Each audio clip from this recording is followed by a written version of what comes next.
Interest is the extra money paid for using money. When someone borrows money, they usually pay back more than they borrowed. The extra amount paid is called interest. For example, imagine borrowing $100 from a bank. The bank asks you to pay back $110 after 1 year. You borrowed $100 and returned $110. The extra $10 is interest. This is the cost of borrowing money. Banks charge interest because lending money involves risk. They use interest to earn income and to protect themselves. Interest also works in your favor when you save money.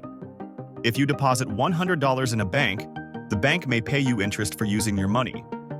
After 1 year, your $100 may become $105. The extra $5 is interest you earned. There are two common types of interest: simple interest and compound interest. Simple interest grows slowly. Compound interest grows faster because interest is added to the original amount and continues to grow over time.